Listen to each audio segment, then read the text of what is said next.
Well, later this month on May 30th, the nation will celebrate the 100th anniversary of the opening of the Lincoln Memorial. And here in Western New York, we enjoy a strong connection to the 16th president. From Westfield's little Grace Bedell's suggestion that actually led to Lincoln growing that iconic beard, to a Buffalo dentist's lifelong mission that led to Lincoln's birthday being celebrated nationally. Well, as we find out in this morning's Unknown Story of Western New York, the Queen City hosted not one, but two funerals for Abraham Lincoln. It was Good Friday, 1865, less than 5 days after General Robert E. Lee surrendered, ending the Civil War, that President Abraham Lincoln was felled by an assassin's bullet. Of course, he died on the 15th, and 4 days later in Washington, D.C., on the 19th, they were having the ceremonies there. Well, a lot of other cities, and including Buffalo, New York, had a mock funeral.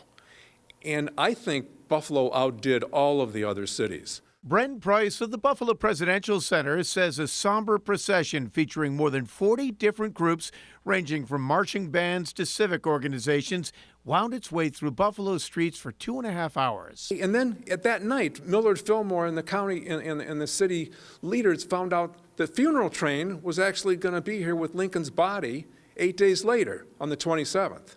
So that procession on the 19th actually served as a dress rehearsal of sorts. You know, what they did for the second funeral was pretty much the same as what they did for the first one in terms of the route around the city. The big difference, of course, was the fact that the body of the president was present at the second event. Despite Mary Todd Lincoln's desire to have her husband make a direct route back to Illinois, the decision was made for the funeral train to retrace the path of his inaugural ride 4 years earlier. Preceding the Lincoln funeral train with the body was a pilot train. And this train engine preceded the Lincoln train by 10 minutes. The crowds grew as the train made its way into Buffalo and the funeral carriage through the streets, ultimately bringing the casket to St. James Hall, which stood where M&T Plaza is today, mere blocks from where President-elect Lincoln attended Sunday services with Millard Fillmore 4 years prior. The reports were up to 100,000 people passed through the casket, including Millard Fillmore and a very young attorney by the name of Grover Cleveland. A moment in Buffalo history which capsulized the past, present, and future of the presidency during an event that served as a healing tour for a recently reunited United States. Pulling the country together, giving the people who loved and respected him the opportunity to pay their last respects. People were lined along the railroad tracks.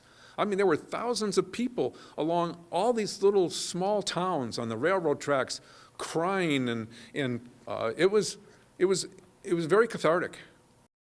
Yeah, the Buffalo Presidential Center, tremendous resource for all of the Queen City's connections to the presidency. But that event and the fact that they had two funerals for a president here in Buffalo just shows you how big Buffalo was at the time. Well, you always think of Grover Cleveland and McKinley and Teddy Roosevelt here in Buffalo, but you don't really know a lot about Lincoln.